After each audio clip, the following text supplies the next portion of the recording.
આંગણવાડીની કાર્યકર બહેનોના પગારમાં વધારો કરવાને બદલે સરકાર તેઓની કામગીરીમાં વધારો કરી રહી છે, જેને લઈને કાર્યકર બહેનોમાં નારાજગી જોવા મળી રહી છે. સુપ્રીમ કોર્ટના આદેશને પગલે રખડતા કૂતરાની સમસ્યા હલ કરવા ગુજરાત સરકાર સક્રિય બની છે. ડભોઈ અને તાલુકાના તલાટી શિક્ષકોના ઇનકાર હોવા છતાં પણ હવે આંગણવાડી બહેનોને રખડતા કૂતરા ગણવાની કામગીરી થોપાઈ શકે છે.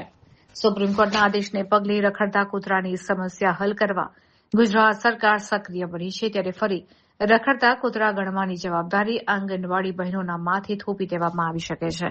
જાહેર સ્થળોએ રખડતા કૂતરાની ગણતરી કરીને આંગણવાડી બહેનોએ સમગ્ર રિપોર્ટ તૈયાર કરવાનો રહેશે. શાળા, એસટી ડેપો, સ્ટેશન, ધાર્મિક સ્થળો, ગાર્ડનની આસપાસ રખડતા કૂતરાઓ ગણવા પડશે.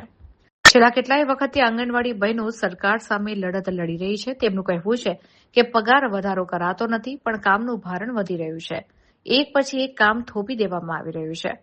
અગાઉ રખડતા કૂતરાઓની ગણતરી કરવાનું કામ તલાટીઓને સોંપાયું હતું, પણ હડતાલ પાડવાની ચીમકી આપતા સરકારે બેકફૂટ પર આવવું પડ્યું હતું. આ જ પ્રમાણે શિક્ષકોને પણ આ કામગીરી સોંપાઈ હતી, ત્યારે ભારે વિરોધ થતા સરકારે પરિપત્ર પરત લેવા મજબૂર થવું પડ્યું હતું.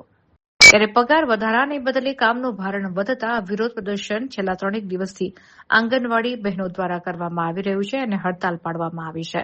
ત્યારે કામથી અળગા રહીને જિલ્લા મથકોએ વિરોધ પ્રદર્શન કર્યું છે.